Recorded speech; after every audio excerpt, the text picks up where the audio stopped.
So welcome back guys to We Talk Boxing, and today I'm going to be talking about Adam Azim and his latest performance on the weekend against Sergey Lipinets. But before that, I'm just going to go through a little bit of the latest boxing news. Now, over the last couple of days, we've heard a lot of different big rumours in terms of the boxing world. One of the biggest that we've heard is that the fight between Canelo Alvarez and Terence Crawford is now set for September this year. So this is going to be a phenomenal potential fight of the year top about between two tremendous boxers. Both guys are superstars in their own right. Both guys are ranked very highly in the Ring magazine ratings as well. Both guys have got a lot of credibility in the boxing game, and this could potentially be, as I mentioned at the start, the fight of the year. But it's gonna see a clash of styles because again, you've got someone who is a very slick and competent boxer in terms of him using his skills in Terence Crawford versus someone who has good fundamentals in terms of his boxing skills, but also could pack a punch at the same time, and can stop his opponent and hurt his opponent at any time in the fight in Canelo Alvarez.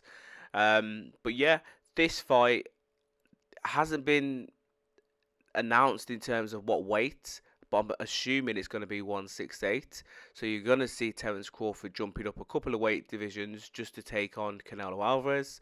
Whereas Canelo Alvarez is going to be going in hopefully at his natural weight at 168. So hopefully there shouldn't be any sort of qualms there from him.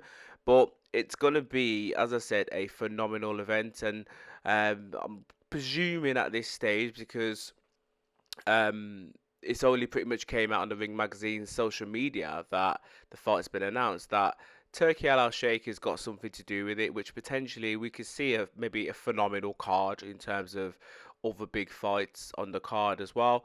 And also as well, where is the fight actually going to be? Um, that's another thing in its own right as well. But yeah, some brilliant news, excellent news in terms of a big blockbuster fight for later on this year. Now, whether or not both guys are going to be having an intermediate fight before then, we don't know. We all know that Canelo Alvarez likes to fight in May. So will he have maybe a not a tune-up type of fight, but will he have a fight before the September bout? Because it's going to be a little bit unusual for Canelo Alvarez only having one fight a year. Unless maybe this could be the sign of the end for Canelo Alvarez. You know what I mean? Him only having one fight a year. For Terence Crawford, this is becoming the norm now, I'd say. Like with him, he doesn't normally fight twice a year. Obviously, there's a lot of things that have probably kept him out of the ring. Could be injury, could be matchmaking, it could be other things. But yeah, is pretty much known as only having one fight a year these days, Terence Crawford. But yeah, I think for me, excellent fight. I would have loved to have seen it in May, and let's say it was a very very close fight or an exciting fight. They could have done it again in September, but I'm not. You know what I mean? There's no qualms here. You know what I mean? I'm happy that it's been announced. As I said, it's something for us to look forward to. So if we have to wait till September before we see both guys in the ring, then we have to wait. At least one thing we will know is that they would have had a good camp, and hopefully no one gets injured. Now, also in terms of boxing news, I'm a big heavyweight fan, as you guys know. Um, there's potential rumours of a potential Anthony Joshua fight being lined up. Now, the fight in question is between AJ versus Bakoli. Now, a couple of days ago on the Adam Azim card, Ben Shalom was asked the question, and obviously Mike Bakoli was asked the question, and they pretty much said that the fight's been signed between the pair. No date, no other news in regards to the actual fight, but they said that the fight is pretty much done and dusted. I don't know how much of this is actually true. We don't know exactly when or where the fight is going to take place, but A lot of people are speculating and saying that it's going to be a summer fight. And if it is to be true that these two guys are going to go up against each other, it's a dangerous fight for Anthony Joshua. Um, a little bit for Bacoli as well, because AJ may have something still left in him that could potentially cause Bacoli a little bit of trouble, but it's more of a dangerous fight for Anthony Joshua, especially coming after his last knockout defeat against Daniel Dubois. Now, in terms of both guys, Mike Bacoli is set to take on FA Ajagba. I think that is April. I'm sure it's April or May around that time. So hopefully he comes through that unscathed and he comes out the victor in that fight. And if he does, and there's potentially no title shot for him available, a fight, let's say, then yeah, we could maybe see a big blockbuster fight between him and AJ maybe in the summer. But I think me personally, I'd like to see AJ maybe out in, let's say, May, June, to have not have a warm up fight, but just to be active, and not against a proper dangerous opponent. There are people out there that he could go up against, and I've said that in other videos, and then maybe take on more of a dangerous challenger, maybe the Bacoli fight, or maybe the Daniel Dubois rematch if he comes through his fight versus Joseph Parker unscathed. But yeah, let's wait and see with these latest rumours between Anthony Joshua and Martin Bacoli. Now, lastly, I'm going to be talking about Adam Azim. Now, for those that watched the fight on the weekend against Sergio Lipinets, saw a very accomplished performance from Adam Azim. Adam looked very, very, very good in the ring. Looked quick, looked sharp. His combinations, his footwork, his speed was just too much for Sergio Lipinets. And bearing in mind, Lipinets has been in there with some big, big fighters. Adam Azim made him look quite basic. But it gave Adam Azim some food for thought, because it allowed Adam Azim to showcase what he's good at and to keep a man at bay who just keeps coming forward generally, and that's Lipinets. He is quite tough, he is quite rugged, and he will keep coming forward until he can't come forward anymore.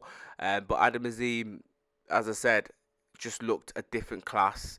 Now, he's already calling out some big names in that division. He's called out Josh Taylor. We all know Josh Taylor prior to his loss against Catterall in the first fight, which he should have lost technically, and then he lost in the rematch against Catterall. Was pretty much the man in that division, the undisputed champion before losing his belts. And Taylor's probably not the same fighter as what he once was, but he still holds good rankings in most of the divisions and organisations within the 140 category. He's also saying that when he potentially fights Stoltz Smith, that he's going to teach him a lesson. Now, I see that being a potential blockbuster fight between the pair. Both guys are on tremendous form. Both guys are looking good. Both guys are on course to potentially becoming world champions, providing they stay clear of each other. But if we do see them go off against each other before they become world champions, then it could be a make or break type of fight in their career. And it doesn't necessarily mean that the loser never becomes a world champion. It just means that we get to see a blockbuster fight before they become a world champion. And I would love to see that fight. And hopefully the Dalton Smith and Adam Azim, if both guys could win their next fight, wherever that is and whoever that is against, that maybe we could see these two guys go up against each other later in the year, maybe December time. And hopefully there could be maybe a vacant title on the line. That'd be even more juicy for both guys as well. But yeah, both guys are on tremendous form. As I mentioned in a previous video, Dalton Smith is on course for, or I should say, to take on potentially the WBC champion Alberto Puello. So hopefully he can maybe try and get some sort of mandatory, if possible. I know Sandor Martin's ranked above him, but or maybe just an opportunity to fight against him because he is ranked very highly within that organisation. Whereas Adam Azim is going to be pushed up into the rankings after that brilliant performance on the weekend. So hopefully he may have an opportunity against maybe one of the other champions within the division. If not, then maybe against another good, credible opponent within that division as well. He's already, as I said, he's already called out Josh Taylor. Could he maybe go in there against maybe someone like a Kambosos, maybe someone like a Leon Paro, or Matthias? There are a lot of other big names within that division as well. But these are just my thoughts in regards to Adam Azim's latest performance, but also the rumours between Anthony Joshua and Bakoli. Um, yeah, and obviously Canelo Alvarez versus Terence Crawford as well. So let me know your thoughts in the comments below. And as always, guys, please subscribe and comment. Bless.